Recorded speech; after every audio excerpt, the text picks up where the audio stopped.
Hey, everybody out there. Bob and Joe are back. We're here to bring you the championship game special where we're talking about our bets for the week, things that we're thinking about, things that, we'd bet on together, maybe individually. We had a lot of discrepancies last week. So let's kick it off and see what y'all think of our opinions. Local football flavor, conference betting edition.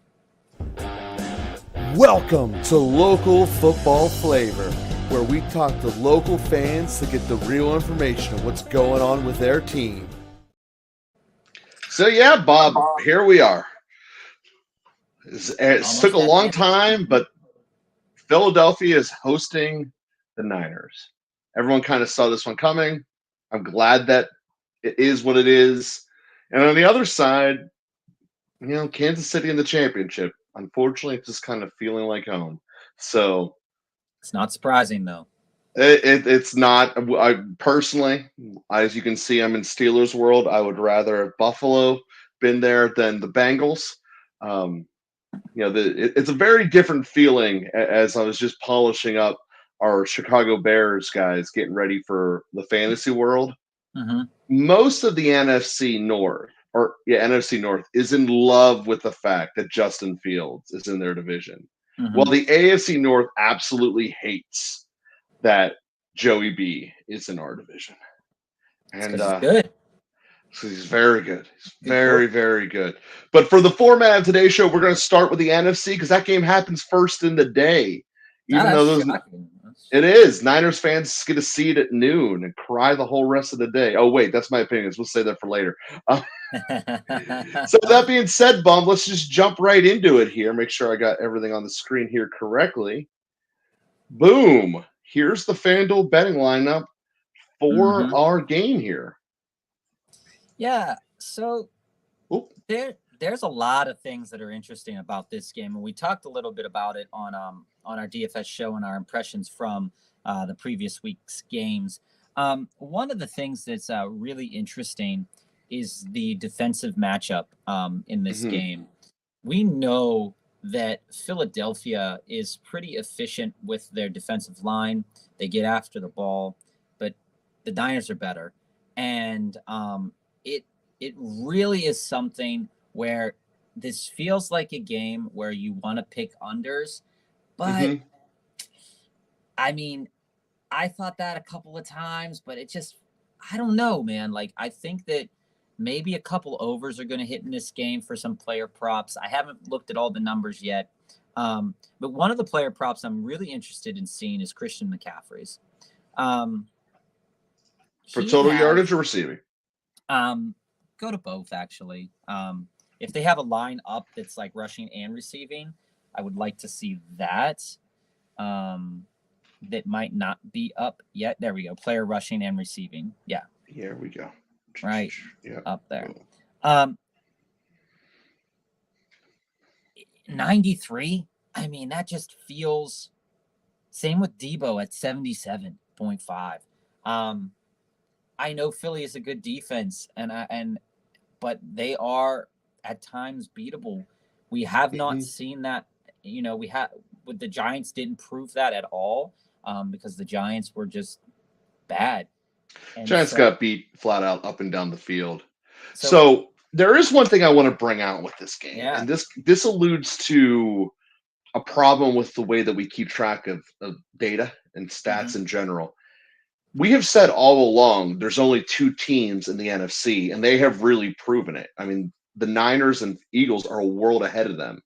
But as a result of them playing 3/4 of their schedule against the rest of the worst conference, should we take it that, yes, both of them are top 5 in their defense, but should we take it as it's not really a good conference, so it's like having the best offense in the Big 12. Everyone's going to look good on paper, but when you go into Alabama, it gets ugly real fast. Is there an Oklahoma effect on these stats that you feel like for these NFC teams compared to the AFC ones? Well, yes and no. I feel like a lot of times that the Oklahoma effect, as it pertains to offenses, really applies to the AFC, because Mahomes, to my knowledge, hasn't played the Niners, in their current format. And so when we look at the teams that the Niners have played, let me just pull it up so far this year. So they played the Seahawks, the Rams, and the Cardinals. They played the Rams without Stafford or Kupp twice. Now, the other teams that they played, Bears, Broncos. They lost to the Broncos. Which really is the biggest upset of the season, in my opinion. Panthers, Falcons. They lost to the Falcons. Oh, they did beat the Chiefs. Or the Chiefs did beat them, 44-23. Oh, there you go. So the Chiefs did beat them. Then they beat the Chargers 22-16, beat the Saints 13-0, beat the Dolphins 33-17, beat the Bucks. We all know that wasn't a tough game. They beat the Raiders, who, by all means, the Raiders' offense actually wasn't putrid this year. It wasn't great. Wasn't great is probably the better term. But Devontae Adams is, a stud, impressive. He had 153 yards that game. So looking at that, and maybe they tightened up a little bit, but when they played Seattle, in the wild card game, that wasn't the defense tightening up. That was the offense showing out in that second half. Yes, the defense did do what the defense did, but it wasn't like Seattle was making it hard for them. Mm-hmm. And DK Metcalf still went off for 136 yards and 2 touchdowns. Kenneth Walker still got 63 yards and a touch. These are things that happen. And we know that Dallas has an anemic offense, super bad offense. And their defense is, I would say, if I was to talk about, Dallas's defense in regards to Dallas versus Philadelphia, we know that Seattle wasn't world beaters this year. No. Right? We know that the Chiefs weren't world beaters this year. We know that the Broncos defense was average. Yeah, imagine if they could be able to get the field sometimes. The Falcons defense, who they lost to as well, is not phenomenal. Mm-hmm. And so you look at the teams that, and it's not like they played lights out all year. And so the point that I'm trying to make is they turned it on the second half. Yeah. Yeah. The point that I'm trying to make is that, people are saying, okay, great defense. I'm looking at unders here, but I'm actually looking at a lot of overs because like you said, I don't think that the Niners are the number one defense with DeMeco Ryans as the coordinator. That is a statistical thing that has happened. But like you said, those stats are based off of who you play. And it's not like they're playing people that are going to blow you out of the water, especially when you play the Rams twice without their quarterback. And when you play teams that are missing people or missing pieces, and evidence of it is you played a Dallas offense that is, like I said earlier on our previous episode, that is not good. And their defense is opportunistic, maybe, and with those things. And when you look at Philadelphia absolutely trampled the Giants. Oh, but yeah. We had we were like, it's just the Giants, right? Then you look at who they lost to. They lost to that game to the Colts. Or no, not to the Colts, to the Commanders. No, I can't say lost to the Colts. No, to the Commanders. Mm-hmm. So they put up 32 points, the Commanders did against the Eagles. They won that game straight up. And Houston actually was neck and neck with Philadelphia on November 3rd. On the Thursday night game, yeah. Until the final quarters. Then you look, they played the Colts 17-16. They played the Packers 40-33. And the Packers, at one point in time, were winning that game. The Titans, they blew out. That was what we expected. They played the Bears 25-20. And they lost to the Cowboys 40-34. And they lost to the Saints. Yeah, when they lost to that Cowboys and the Saints, both without Hurts. I get it. That is there. And, the Saints, they would have put up more points against the Saints. But it's confusing because, you played the Eagles played the Commanders in September 24-8. Mm-hmm. Then they play him again the next time. When was it? Later in November, and it was 32-21. No, different quarterback. Different quarterback, whole different scheme, whatever. They obliterated the Steelers because the Steelers couldn't do anything at that point in time. No, they couldn't. But it's interesting that, we're all about, Hassan. You're about Hassan Reddick and Brandon Graham and all those people getting sacks. Fletcher Cox, baby. And I think it's going to happen. But I think that a lot of overs are going to hit in this game. I think that a Devonta Smith over is a big potential. And over on Devonta Smith receptions is also big potential. I think Christian McCaffrey over in rushing and receiving yards has a high potential to hit. And I think Debo at 77 is a travesty to not bet the over on as well. The more we've been doing this and the more I've looked into it, the total receptions bet is one of the more predictable ones that I like. At the end of the day, they put the ball to the people that they want to put it to. Mm-hmm. And we're sitting here looking at Devontae. He needs 6 catches to get it. It's a positive payout at 6 catches. Well, we look at A.J. Brown is at 5 catches to make it hit, but it's a negative 150.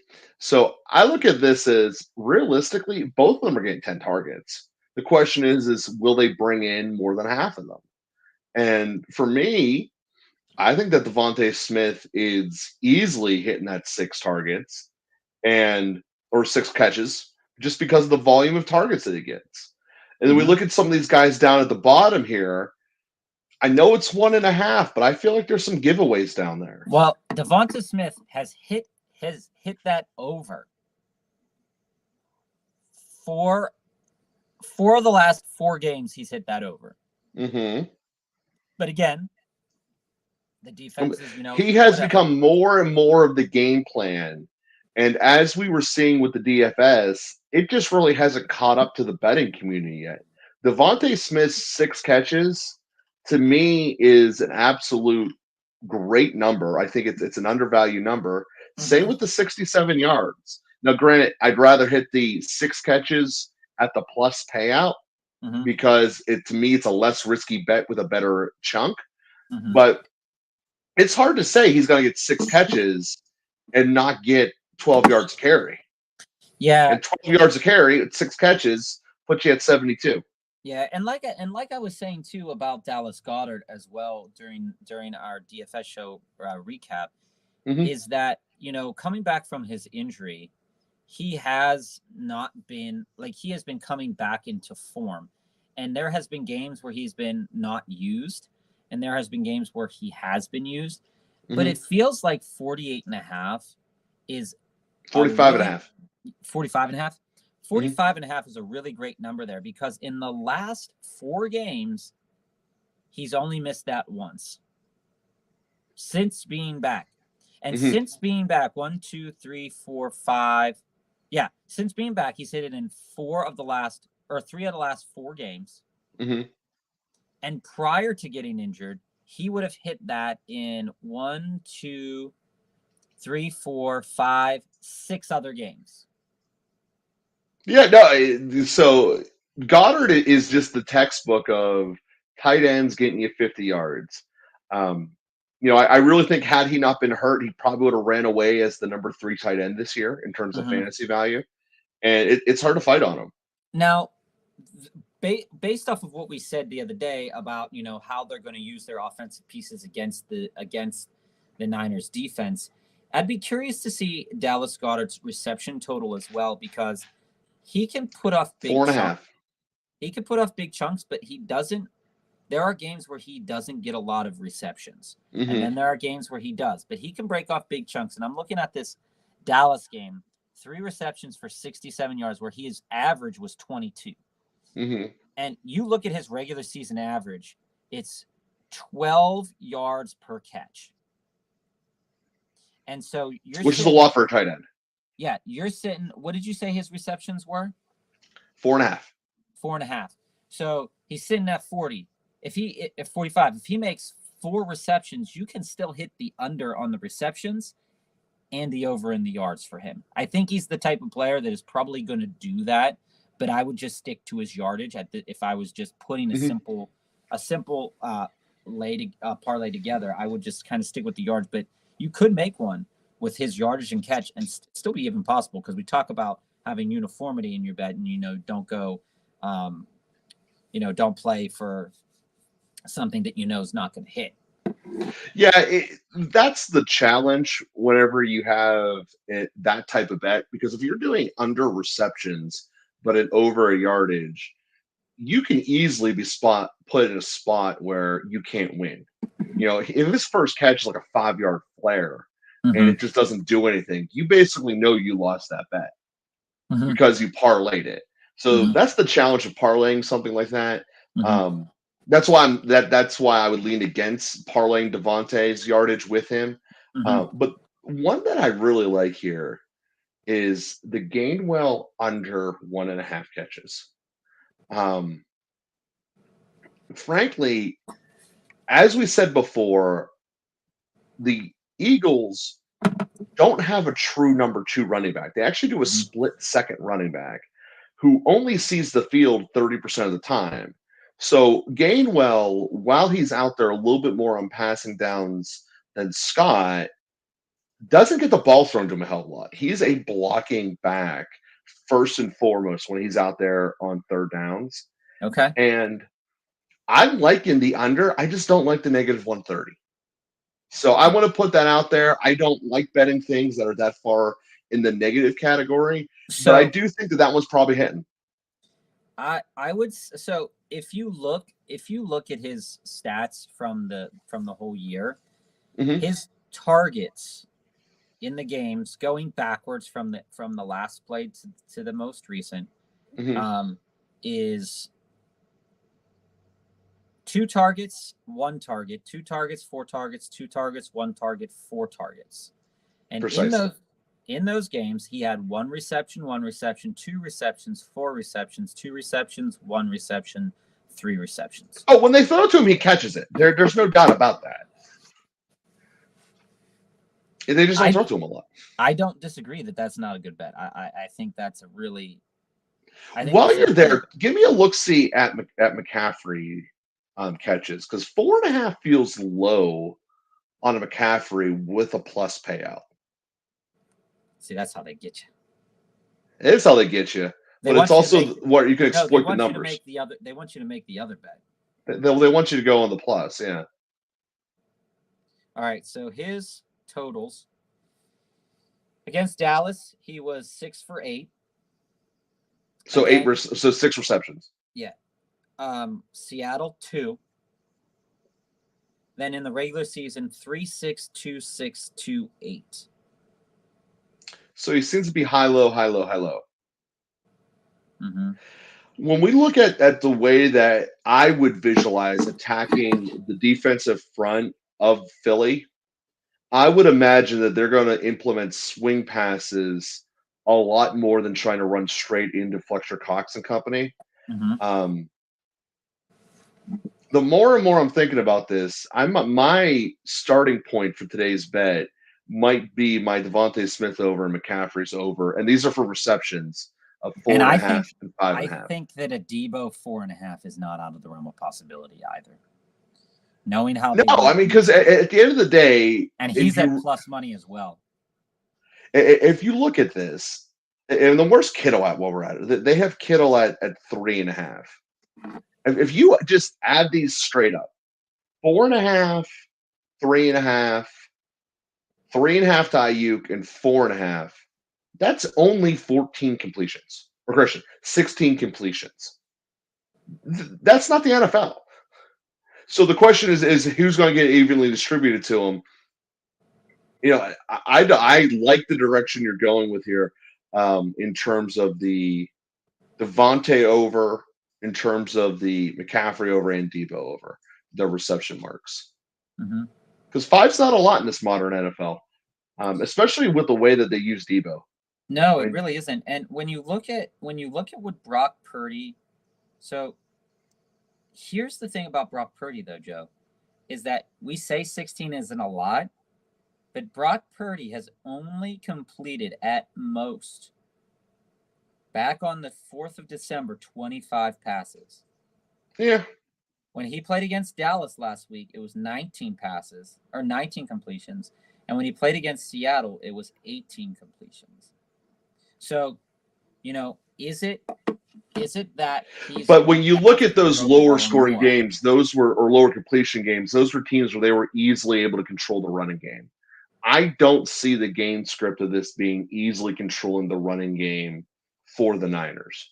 I think the Eagles are one of the very few teams that can stack up in the trenches and force them to throw. So the question here, the question here then is that we've been talking about San Francisco and their great ability to get yak, because when you complete 18 passes for 332 yards and your average is 11,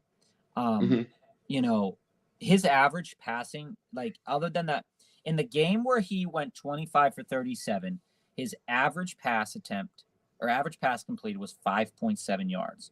In every other game where he attempted less than 20, or where he attempted less than 30 passes, because every single game since then he's attempted less than 30 passes, except for against Vegas. He's had completions like an average yards of 8, 8.8, 8.3, 10.6, 8.1, 8.9, 11.1, and then at Dallas 7.4. Well, that's more of a testament that Ayuk doesn't really go over the top that well. But the question that I'm asking you is that in a game where we think it is going to be, the game script is going to be a little bit different than what they've experienced in recent weeks. What you're saying then, what you're feeling from those stats is that there are going to be a lot more passing attempts, and because of that, they're not going to get as much yak because Philly's defense isn't going to give up that much yak, is what I'm hearing. Let me say this correctly. The net yak might actually hang out to be about the same.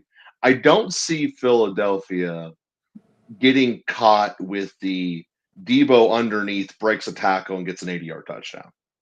I don't see that. But what I do see a lot of is 3rd and long, we let you catch the ball in a 4-yard pass, run for 3 yards, and get tackled in a soft shell. Because that's that's what they do whenever they're letting their pass rush go. They basically say, you're going to be in panic mode, try to throw it to the sticks, we'll pick you off, or check it down underneath and think you're going to punt. That's the joy of being ahead of the sticks on defense, everybody. It's not a complicated system. Nonetheless, because of that, they're not going to have to do the press coverage that got them beat, or that they've torched defenses with in the past. And because of their pass rush, I don't really see the play action game of the Niners going off. Who got hurt, Bob? Who are they telling us? No, it's just somebody signed a contract. You'll have that. So my answer would be, do I think that there's going to be a ton of yak? I think it's going to be relatively the same but I think the overall yardage will be diminished. And obviously, this isn't like it's going to be a punt fest the whole game. It's still going to end up being 21-20, something like that. It's going to be a close game with, I imagine, a lot of field goals. But that being said, I think let's check out those kicker props. Let's check out those kicker props here. We don't do that hardly at all, but it is championship weekend, and we only got 2 games to talk about. It rarely shows up. It was just there. That's why I saw it when you said kicker. It says right there, kicker. So Robbie Gould putting up both of them putting up a total of 6.5 or more. That's 2 field goals and extra point. I mean, dude, that seems possible. Or at the other hand, see, I personally wouldn't touch this because you're essentially saying you need 4 touchdowns and a field goal, or you need 3 field goals. So do you think the real bet is, do you think they're kicking 2 field goals or not? And I think they both are. I actually would lean the over on both of these, but I don't like negative 130s, as I've said before. Don't like doing it. If only you could put them in a same game parlay. You can, and if you want to, you certainly could. No, you can't. Oh, Kirsten, you can't. I apologize. I lied to you there. Sorry for lying. You can't. So, I mean, I see it. I see them both hitting the over in this one. If you're a person that wants to bet it, bet it. But, You could put it in with a lay with other things, but you just couldn't put it in the lay with this game. You have to put it on a parlay with a single bet from the other game. Mm-hmm. And some maybe morning tennis if you want. We'll get a little crazy there. So let's get to the game overall as a whole here. I, as I've said many times here, believe that the scoring bets are the best ones to do in any sports book. And I need to start this by showing the comparison to what the outright is. The money line right now for the Eagles is negative 148, basically negative 150, with a negative 2.5 point spread. So basically just home field advantage, maybe slightly less for the Eagles on this. Mm-hmm. But when we go down to the four-way margin, my baby, you can get the Eagles at plus 150 for winning 14 or 13 or less. I do not see this game either way being a runaway with it game. The defenses on each side are flat out too good. So if I'm betting a money line, it doesn't matter what side I'm looking at. I'm taking the 1 to 13 or less. Now, as I said, I am on the Eagles, and that's going to be the one I select. But that's where I would come at with this bet, this game, because I do see the Eagles winning it. Not a blowout, but I see the Eagles winning it, and it might not surprise me if they're in kind of control as they do it, where we come out and go, it never really was in doubt. I mean, Philly just they just wanted the trenches. Yeah, I think the same thing will happen. When we were talking on our other show about it, I was saying that, I think they're going to, overpower them. I don't think it's going to show in the score. I think it's going to show in the gameplay on the field, and that they're just going to get at them. And then, whatever happens on the scoreboard, it could be 21-7. Yeah, that's not like a powerful score, but it tells you a lot about how the game went. And I feel like that's what's going to happen a little bit more in this game. I don't think it's going to hit the over in points, actually. But I do think Philadelphia wins this game, and I do think that they win maybe by a touchdown, maybe by 7. But I think it could easily be 14 plus, but I would tend to lean towards just 7. Yeah, I think the Niners defense is too good to lose by 14 plus. I mean, that's the end of the day synopsis of this. Well, it's not Philly's incredibly balanced. It's the best offense that, except for Kansas City, that San Francisco will play all year. It's not that. Where my statement is in that, in that 21-7 statement of it potentially being a plus 14 or more victory, is the fact that when we talk about defenses and when we talk about players and things going after it, it's not that San Francisco's defense isn't good. It's that I feel that Philadelphia's defense could make Brock Purdy finally make a mistake, and they capitalize on it. And defensive touchdowns could cost you in this. There's no doubt about it. And then Brock Purdy will have to try to get himself back in the game. And then if he tries to get himself in the game, there's potential for more mistakes there. I think that the Eagles will carry themselves a little bit better than the Niners because of just the way that they've been coached this year. And I feel like the Niners are due. I mean, this is just a personal opinion, but I feel like the Niners are due for a mistake.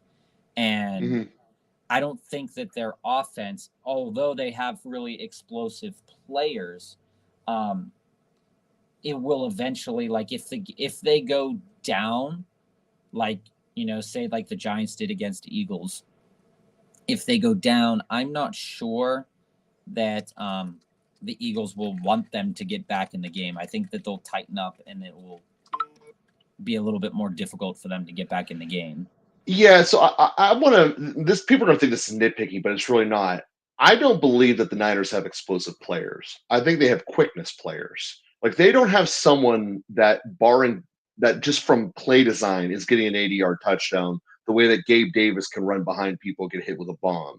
They can break a tackle and exploit a mistake to do that, but they can't really truly scheme up deep, explosive plays. What they do is they just beat you with 8 yards here, there, and everywhere, just like the Jags do. And certainly it works. When that is working, murdering people with paper cuts is a great way to win, but it's just very hard. That being said, you're one missed tackle away from Debo scoring a touchdown any single play. It's just not something that they scheme, because most of their talent is built to broke tackles and not necessarily be the fastest guy on the field like a Tyreek Hill would be when he's healthy. Yeah. I'm there with you. I get it. So any other love you want to throw this way for this Niners game here? And I'll put the parlays together as I saw they were, but anything else that you're seeing? It's a sucker bet. It really is. But I've been really interested over the past, because I've had some money in the account. I've been really interested in like half bets and quarter bets. Okay. Which one do you want to start with? I want to start with the half. So the highest scoring half, which is in the scoring. No. It's in the scoring. Oh, my bad. Yeah, it was Click right every above. button wrong. Sorry, guys. Yeah, it was right above.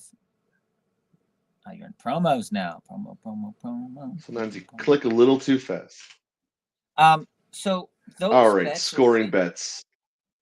Those bets are really interesting to me. I was doing a little bit of it with college basketball yesterday. I didn't win because I was just kind of experimenting with it because I wanted to see what would happen. But the in college basketball, they allow you to do the live bet on which half and which quarter is, or which half is going to have the most points. And it's interesting. You obviously a tie is going to, that is not going to happen. That's why those odds are so incredulously high. But when you look at first half, second half, and you look at Philadelphia is so explosive coming out of the gate against teams. And San Francisco is also so slow. And San Francisco is so slow, but then San Francisco takes time to heat up and Philadelphia kind of settles down. Now, yeah, San Francisco loves playing soft defense in the second half because they don't need to. I mean, they can, so you just might as well do it. Now, I like this. I like this bet more so as like a live bet if they ever offer it as a live bet, because I think it's just a really fun bet to do. But the way that it's set up, the -110, -115, the way that the Eagles play and the way that the Niners often come out flat, this is like one of those things where I feel like the first half is going to be your highest scoring half. Because I honestly don't think if the Eagles go out to an early lead, I don't think that they're going to let the Niners come back into this game. I just don't think it's going to happen. And when it goes to like highest scoring quarter, go right above it to highest scoring quarter. These ones are super interesting too, right? Like, I mean, you're looking at look at the emphasis on the fourth quarter. To me, that's the one that I believe would be the least. I mean, really. I see the fourth quarter, regardless of which team is winning, they're just going to run that ball out and smother it out. Is there a bet for lowest quarter? I don't think so. Because if there was, that would be the one that I would take. Let me scroll down. I doubt there is, because it goes from H to W and everything's alphabetical on this. Yeah.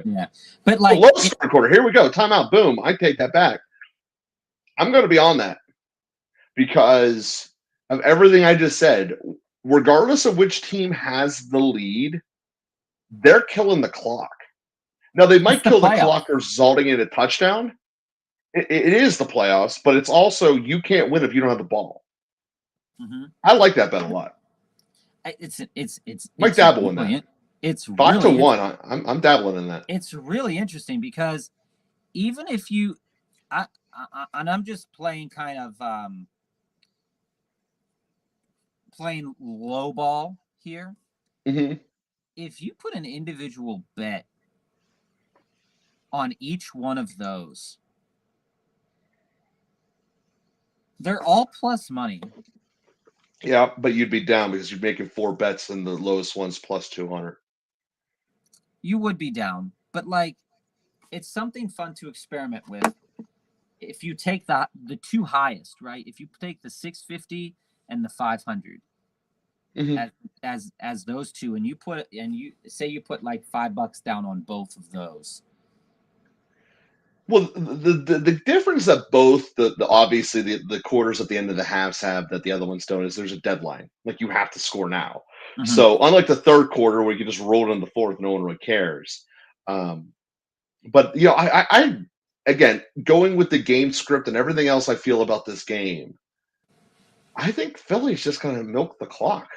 It feels like it, and it's just going to be. I don't want to say not entertaining, but it's going to be a foregone conclusion. Maybe San Francisco chips it back, but and then the other interesting ones for me are those race 2. Ooh, the race 2s. These are just really fun in college basketball. If you get something and you get it like at the right time, like I mean, I had a nice parlay. Both teams to score 20 is interesting. All my bets were winning on my parlay yesterday, and then my race to 50 hit, and then I hit a bunch of other ones. But then you're talking about the race 2, not both. No, that's it. Go up. You were there. Okay. Yeah.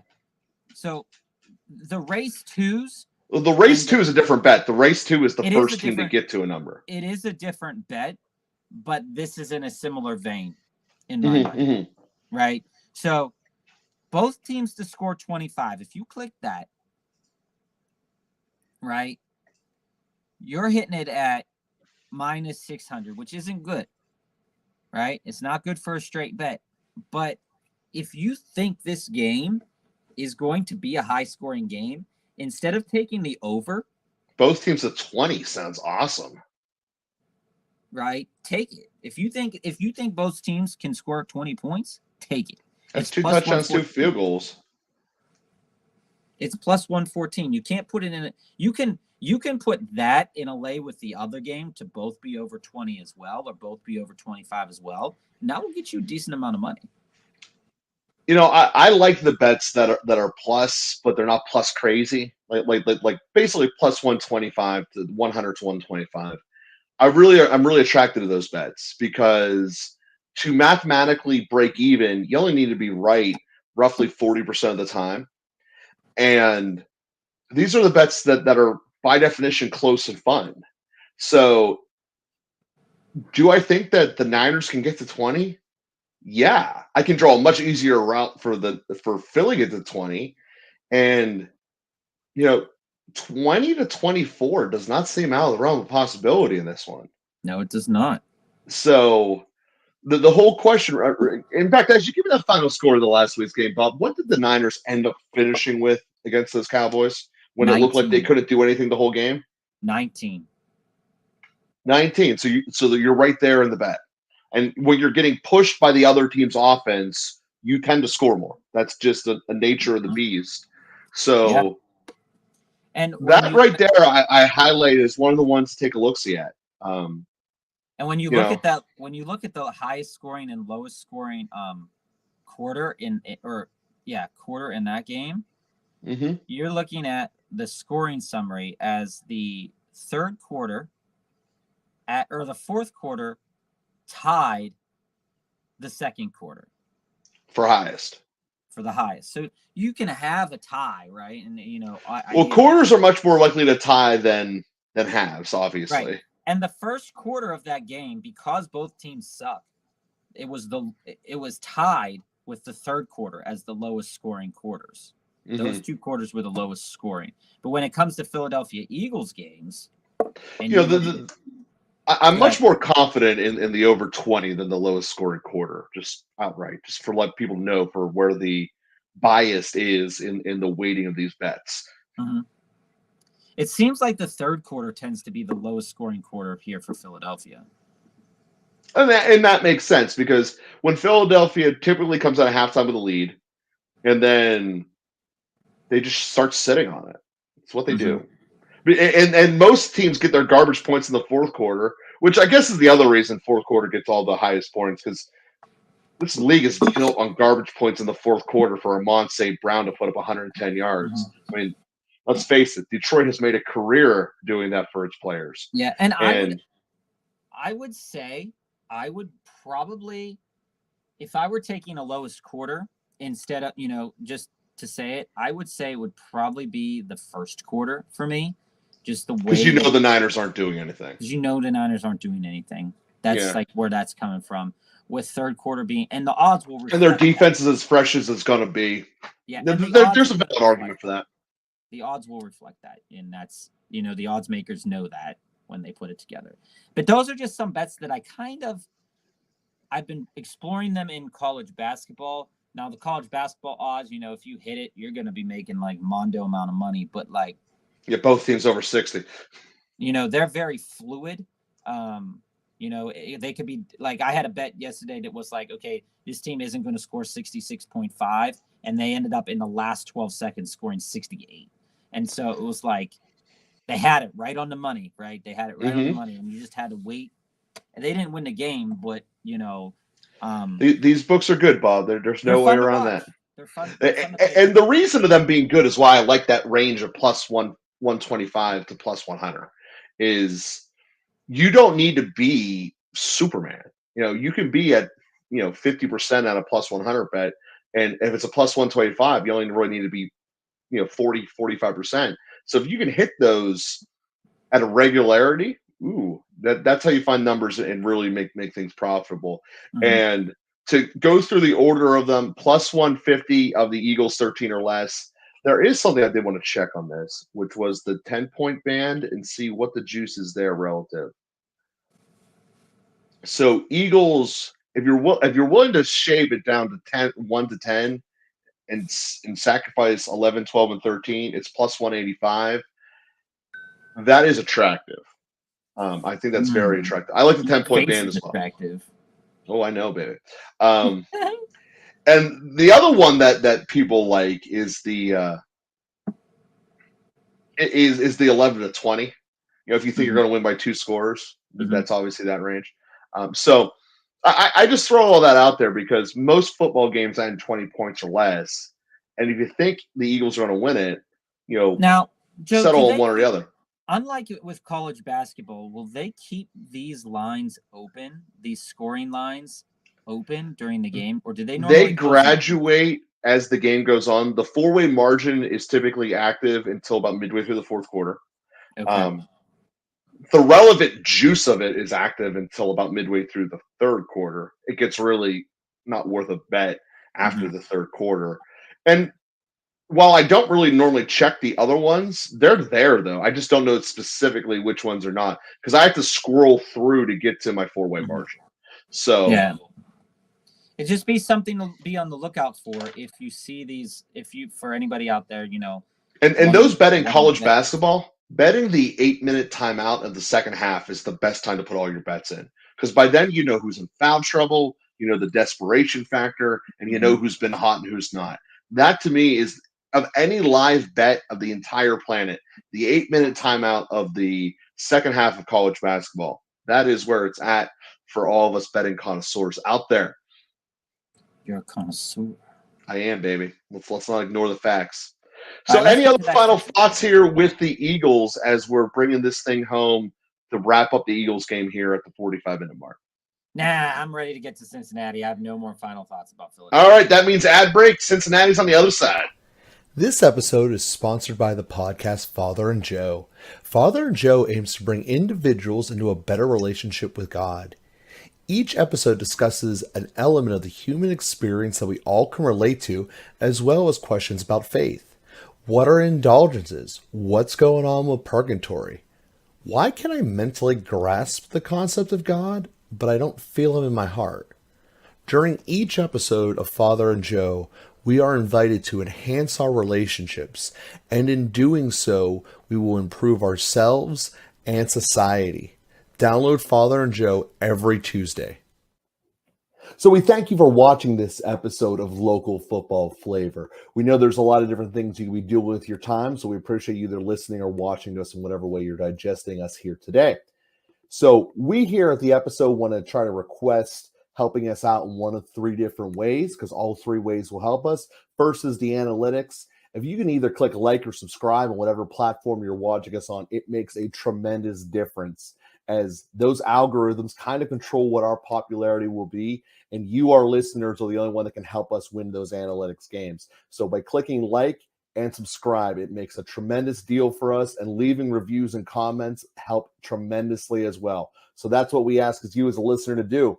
If you're interested in the show and you'd like to be a guest on the program, please reach out to us. We love talking to people, and it's our conversation about your favorite team, letting people know what's really going on that the national media normally misses. So we would love to have those conversations with you. And the third way is the sponsors. As you've noticed, we've already had some sponsors reach out to us here. You can see one down here in the corner. You can easily be in the scroller along the bottom, having your own personal message, as well as all other fun things like controlling the jersey I'm going to wear, or that little teddy bear behind me can be one of your team logos things. You can make me wear a stupid cheese head if that's what you want to do. All of those things are available by reaching out to us at localfootballflavor@gmail.com. We thank you guys very much for being a part of the show. And now let's resume to today's episode. Yeah, Bob. So thank you for obviously sticking with us here. I like that you're getting a lot of insights here for the first game there. But as we flip over to Cincinnati, I want to point something out. When we look at touchdown scorers, to be a negative touchdown scorer, you need to almost always be a running back. Like Travis Henry gets negative all the time. McCaffrey's a negative. To be a pass catcher and to get a negative on the touchdown is just really, really rare. And that's rarefied air that just, some love needs to get sent out to Chase and Kelsey for that, because it's not common. So here's the deal. I mean, it feels like you would be remiss if you didn't give a sprinkle to Travis Kelsey plus 2 touchdowns, because the guy is knew you were going there on fire. And plus 500. I'm not saying a big sprinkle, but a little bit. That's worth dabbing in. It just even if it doesn't hit, you're just like, oh, okay. But at least I didn't. Because you'll be in it the whole second half. You're like, at least I didn't miss it this time. Because, I mean, how many times does it happen? It feels like it happens all the time. Well, go through his season. He has a lot of multi-touchdown games. He has to have at least 6. Yeah, I mean, I just remember that one game where he was lights out. Well, he put 4 up, Lights For the record, if you think he's going to do that again, it's 2,800. Okay. So, I mean, I guess it's recency bias, because there's a stretch from December 4th to January 7th where he got no touchdowns. Right? That's important to check. There's a stretch that, I mean, that's why it's at plus 500. But but again, they were on coast mode.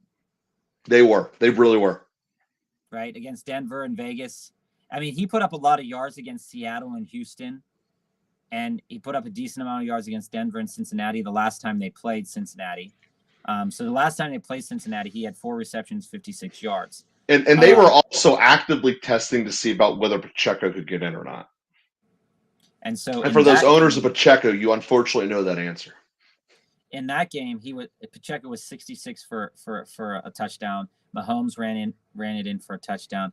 I mean, your best player showing out in the biggest situation, it just to not give him the ball, the amount of times that they're going to give him the ball would be dumb, and the fact that he shouldn't fall into the end zone twice because they're giving him the ball so much. Well, let's start with it, Bob. The over-under is 48, translates to 7 touchdowns. And they're calling it to be a close one, so call it 6 touchdowns and a field goal each side. 3rd field goal for the win. That's how they're calling this. 26, or correction, 24-27. That's basically what they're saying this final score is going to be. So, well, that was the last time. That's what it was last time, 24-27. And since we last talked here on Tuesday, Cincinnati has slid into an actual dog from a pick'em selection. Mm-hmm. And I do surmise that the money will continue to go that way. More money gets poured on Mahomes than any other player in the NFL. So I love being on the Bengals in this one. I think they're going to win. I think it's going to be very similar to the other game, just 2 more touchdowns per side. Mm-hmm. The defense of Cincinnati's is the worst of all 8 units that will be on the field this weekend, mm-hmm. and it's not even close. Correction, of Kansas City. It's not Cincinnati. The Chiefs' defense is the worst by far of all 8 units.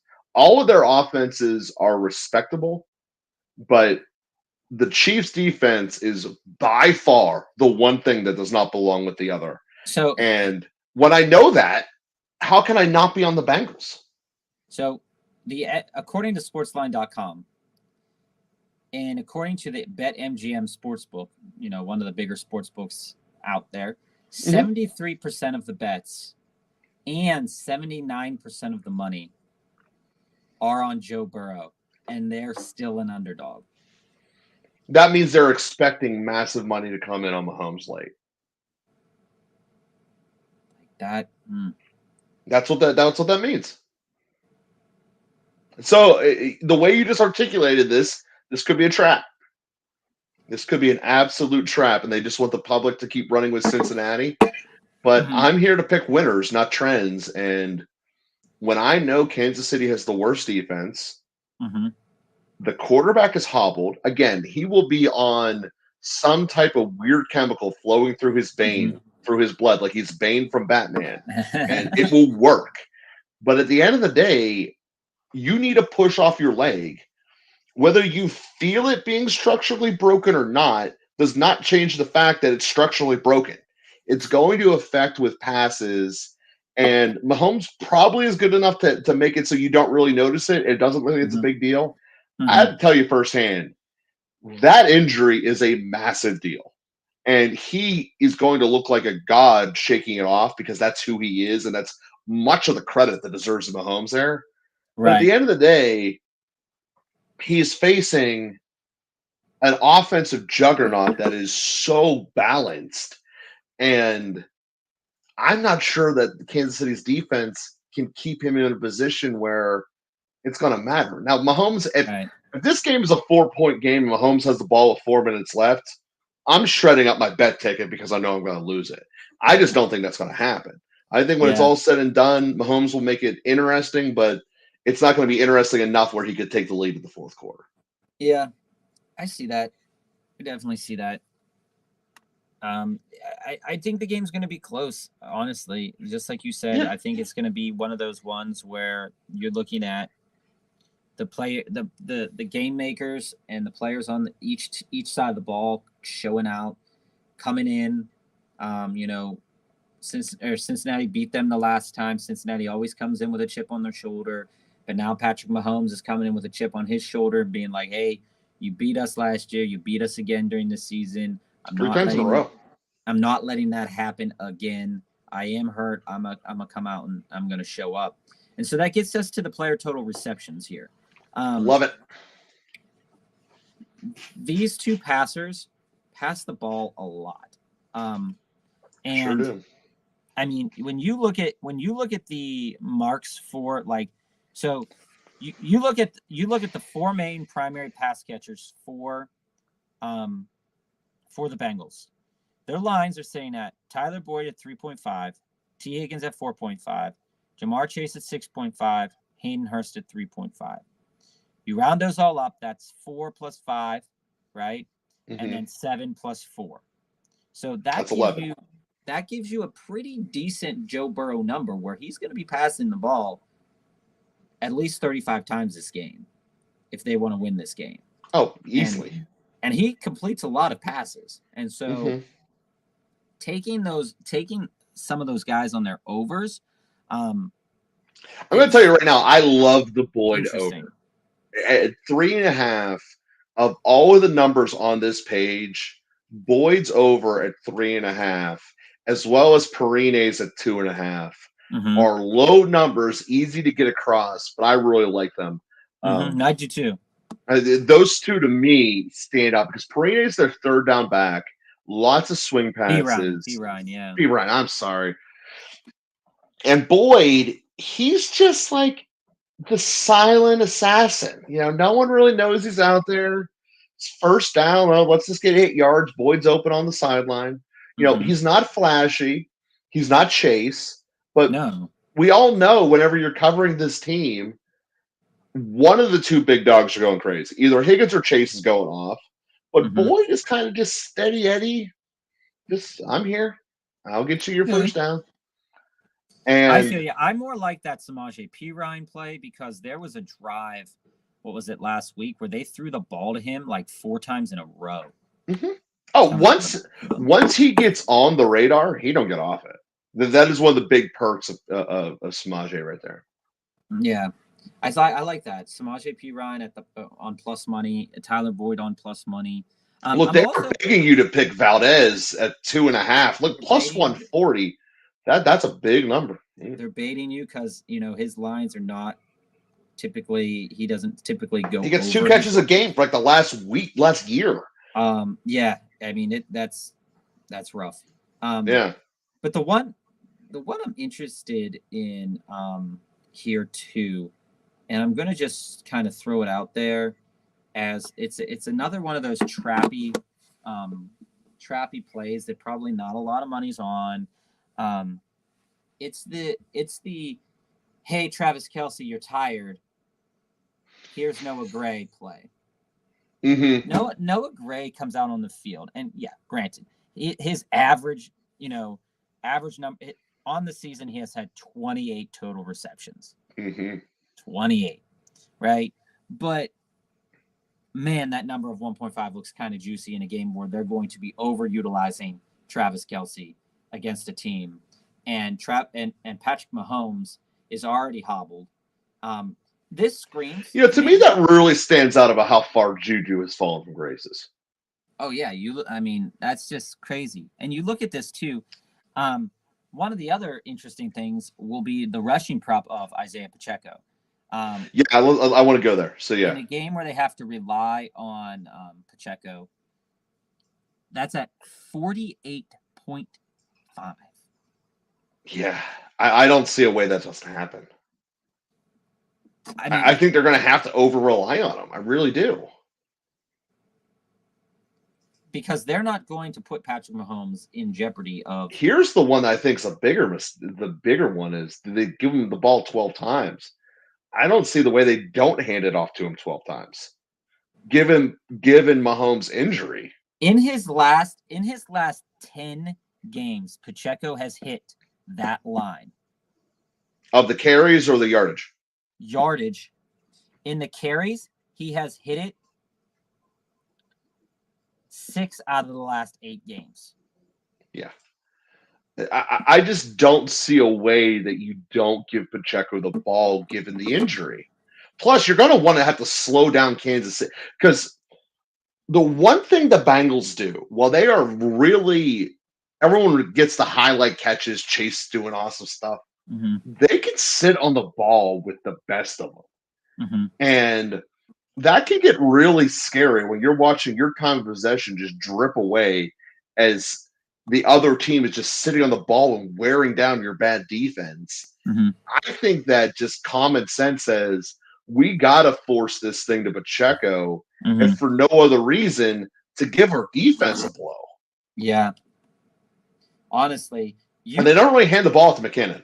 So it's going to Pacheco. I mean, if you're feeling real spicy, you may even want to tease that Pacheco up to 60+ yards at a plus money payout of plus 148. Pacheco over 6. Oh, I like that. I like that action, Bob. He's hit 1, 2, 3, 4, 5, 6, 7, 8, 9. In that last 9 games, he's hit that 7 times. How about 70? No. In the last 9 games, he's hit that 1, 2, 3, 4 times. So his sweet spot really is the 60s. Yeah. And the last time he played Cincinnati, he went 14, for 66 with 1 touchdown and 2 receptions. And I see no reason for it to be any different. I like that. I like that a lot.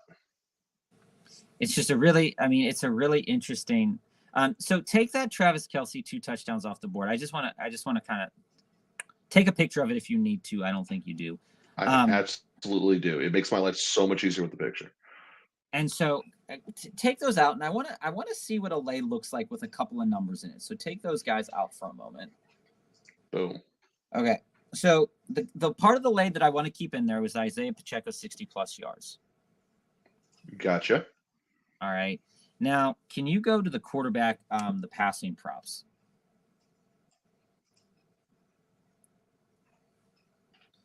All right. Go to player passing touchdowns. Okay. How are they sitting at 1.5? They're about to go up. Look, it's negative 188, negative 172. They're about to pop. Like, yes and yes for Joe Burrow, right? Now, Patrick Mahomes, yeah, maybe, but Joe Burrow, yeah, totally, definitely. Negative 190. I see that as too much risk and not enough reward. That's again my personal betting habits, but yeah, but you need to be right basically 70% of the time for that to be profitable. I see it, but in this environment, in this game, anytime that they've played against Cincinnati, you're looking at Joey B, who I believe threw for 2 or 3 touchdowns the last time, right? Mm-hmm. And yeah, Mixon's still a part of the game plan, and yeah, stuff can happen. But like when I'm looking at Joe Burrow's odds here at over 1.5 for 188, you just like to bet. You don't care about the payout. You just say it's going to happen, so it doesn't matter. I say it's going to happen because Joe Burrow, if Jamar Chase is at negative money to get 1 touchdown, go back to the anytime touchdowns.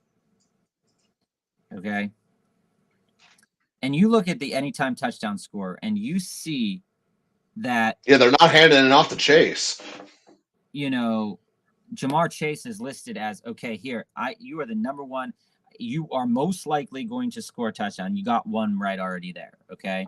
And now, Higgins as the number 3 option is crazy low too, at under 200.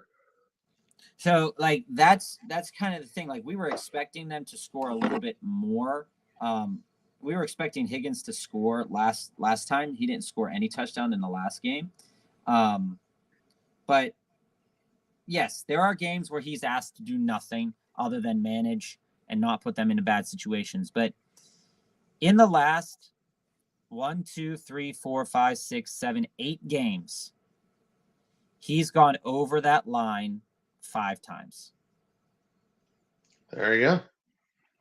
And in the game where he didn't go over it was the Buffalo game that they didn't finish playing, and he already got a touchdown in that game before it even started. Which I don't think that counts. And so you take that back. If you go the entire season, they're all 16 games, right? Mm-hmm. 1, 2, 3, 4, and discounting the Buffalo game, 4, 5, 6. 6 times he's gone under that. So 10 out of 16 he's gone over. Okay. And yeah, you're not getting good money on that, but if you put it in a lay like this to get yourself to even more plus money on something that has happened very likely, like this Pacheco, and that is very likely to happen for Burrow. The last time they played Kansas City, he threw for 2 touchdowns as well, and his passer rating was 126. So if you just look at those previous stats and you take the player for what it's worth, they are going to put the ball in Joe Burrow's hands. Yeah. When the push comes to shove, they're not giving the ball to Joe Mixon. They're giving it to Burrow. That's true. And I think something like this is a decent lay. And if you wanted to put in one of the money lines, or if you wanted to put in something else, this is a nice little thing. If you're doing the $10 to 10K challenge, this seems very likely to happen based off of statistical analysis from previous games. Yeah, it's a simple $2. It's a simple two bet parlay with it's not the kind I would do because I don't like the payout on the Burrow side. But I get why you're doing it, and I'm not gonna complain with it. We'll screenshot it, make it one of our official bets for the crew. All right, Bob. So to give you mine, my bets of the thing. I am really, really liking, as I said before, the 13 or less. You always like it. You always. I always do. It's my bet, but I do want to explore how many some of those how many of those have hit this playoff season? That I was on. So I lost going through the wildcard. I lost the Niners one. I lost Minnesota. I won the other 4 wildcard weekend because I wasn't on Dallas.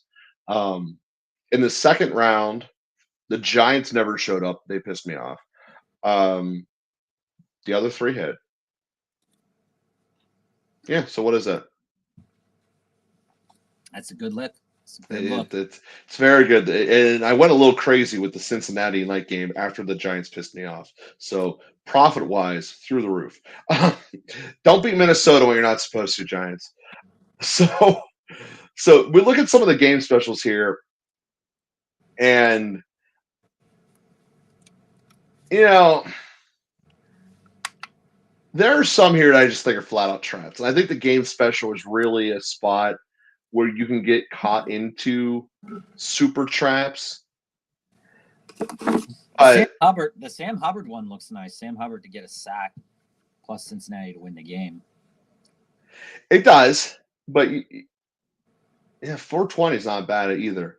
But the other hand is there's a chance Mahomes doesn't go down and that they flag everything on Mahomes and Sam Hubbard just ends up with, hitting the passer too hard. Yeah.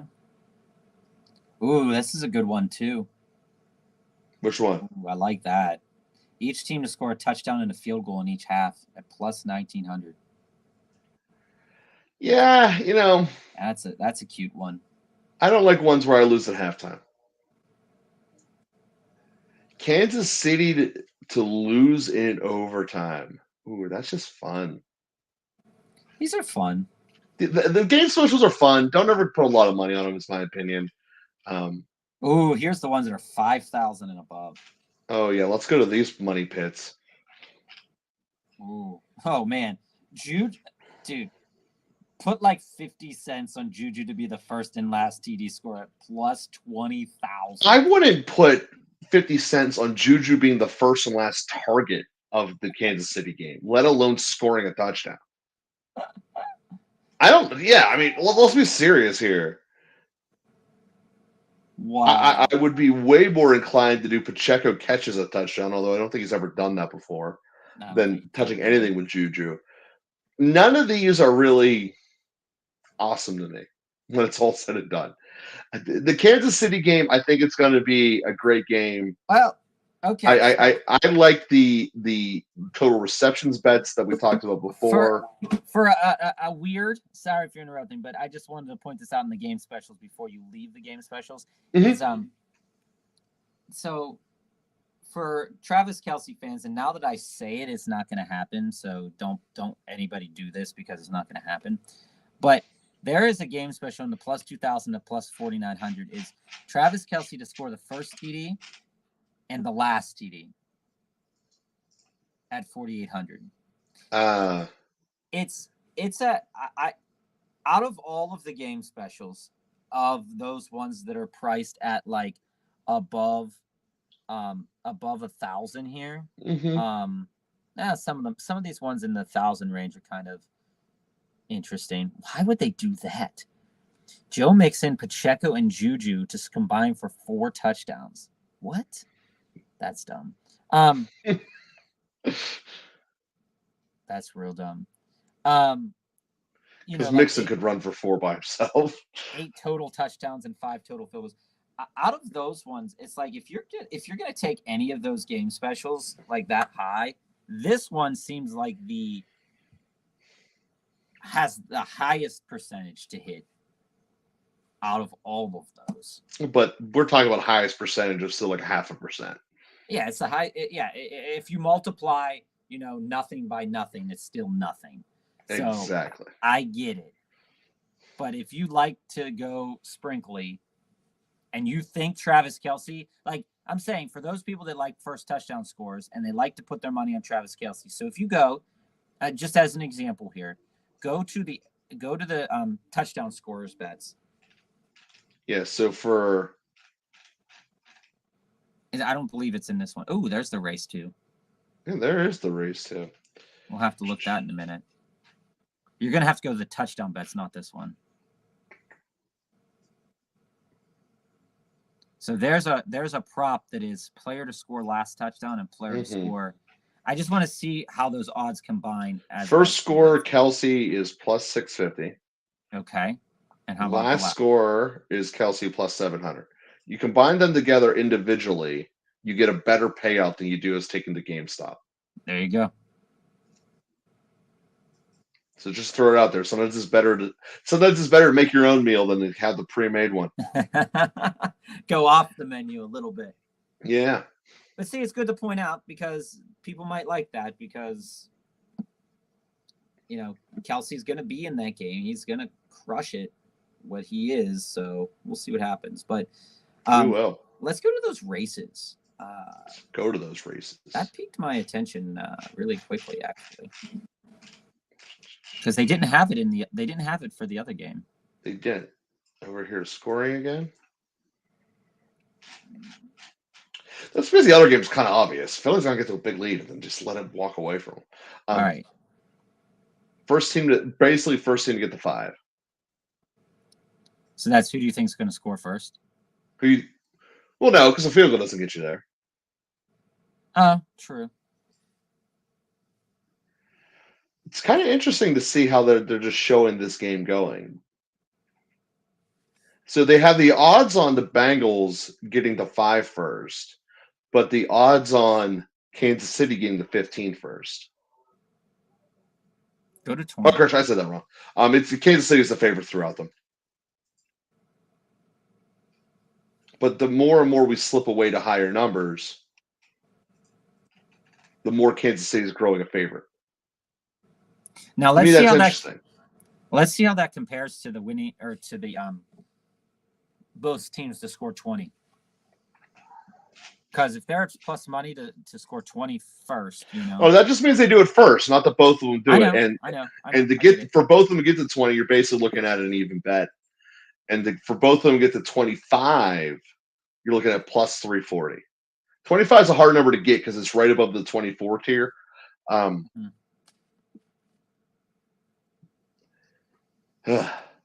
That's crazy one. How about the quarters? High or low? Let's do high first. I mean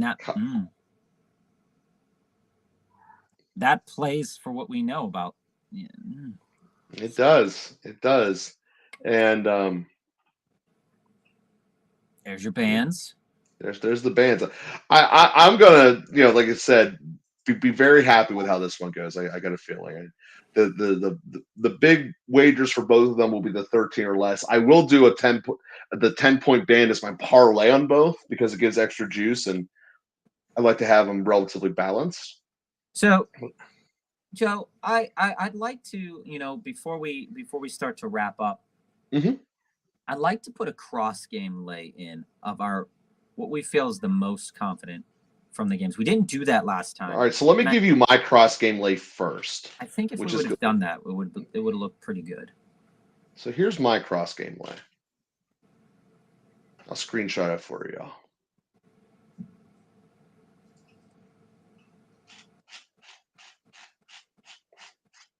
And the way I do parlays, especially cross game ones, just to point out to people, I do them to try to get a little extra juice and make them, exciting on top of the normal bet. So here's mine at plus 780. I could do this with just the 13 or less, and it's going to come out around the 400. But since I'm looking for some extra action, I do way less wagering on the parlays than I do on the straight bets. And that's how I make up for it, is with a bigger payout. That makes sense. And the big thing is right now with Cincinnati being the dog, that's the action. No, that makes sense. All right. So what's your cross game lay here, Bob? So I like that Pacheco at plus 60. I think that pairing that Pacheco plus 60. Let me get to the Eagles here. Where were we at? I think pairing that with the Burrow at 1.5, over 1.5. I still don't like that touchdown prop, but that's what you want to do. I know you don't. And then bringing it up with the Devonta Smith over 5.5.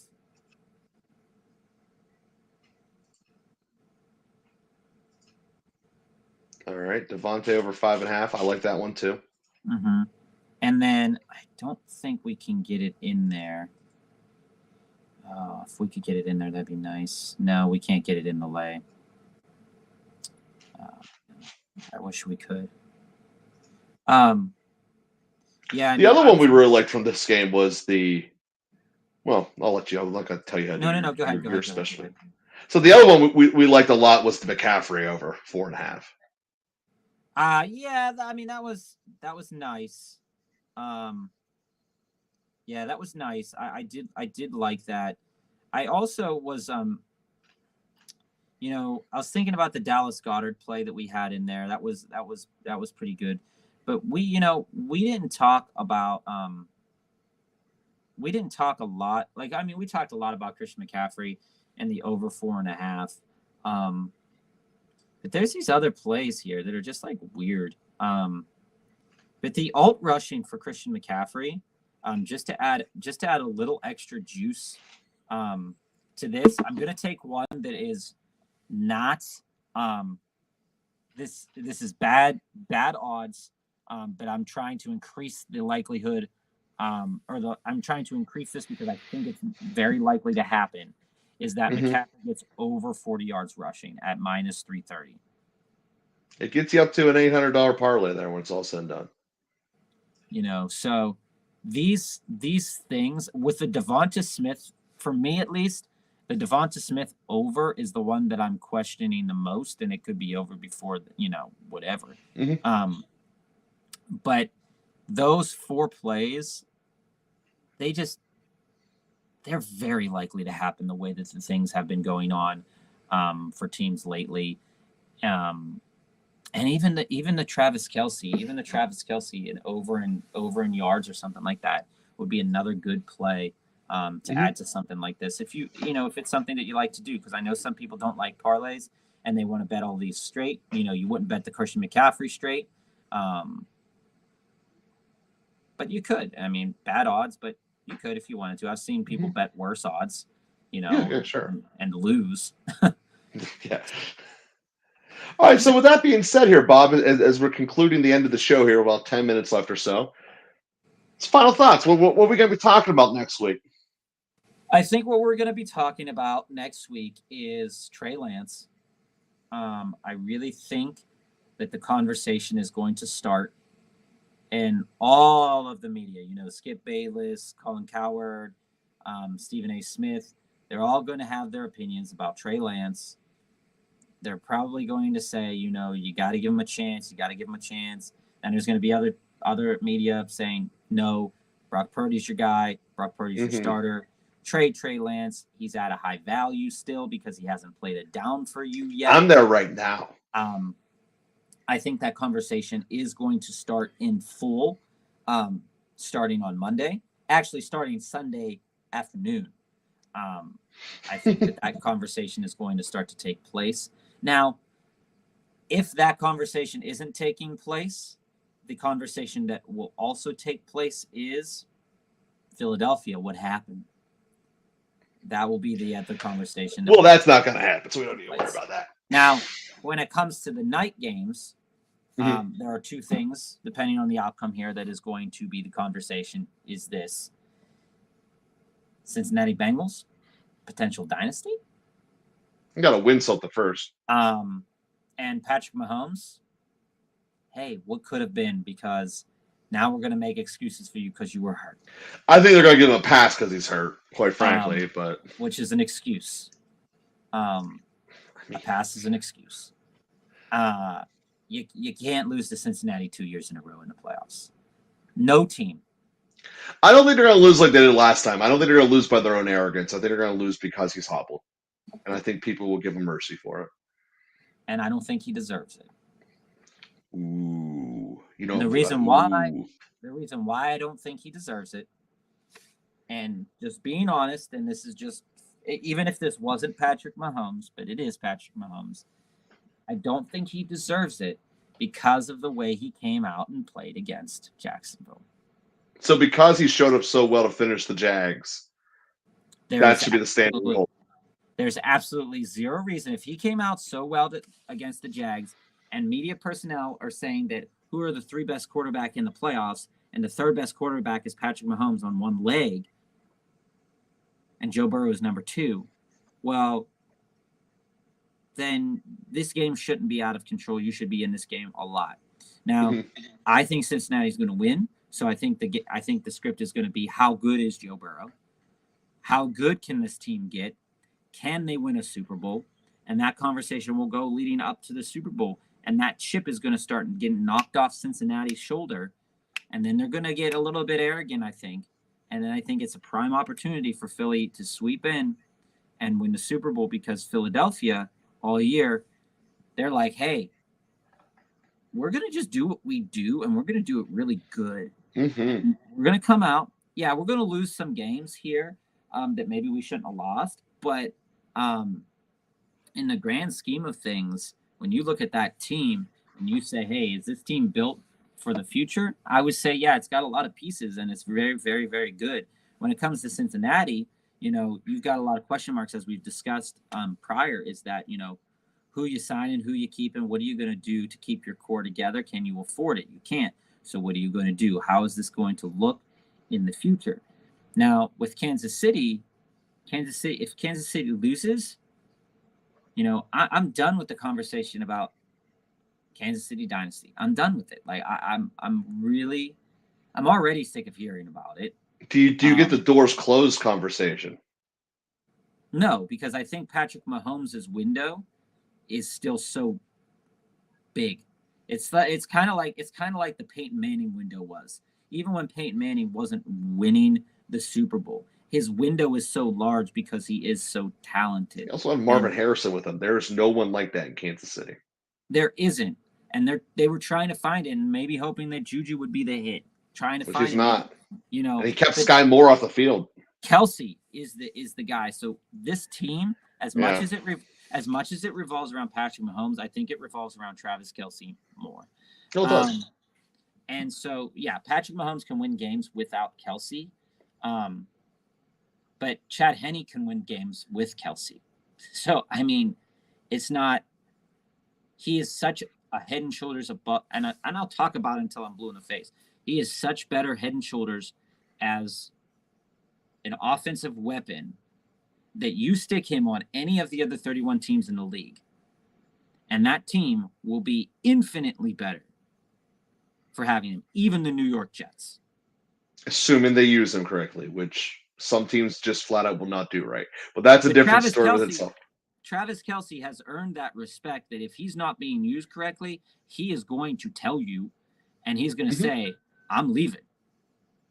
Yeah, no, as he should. Well, at this point, Bob, I think today's going to be fun. I'm ready for the games, and let's call it a day and hope somebody out there make some money, man. We'll give you some winners, cash them in, baby.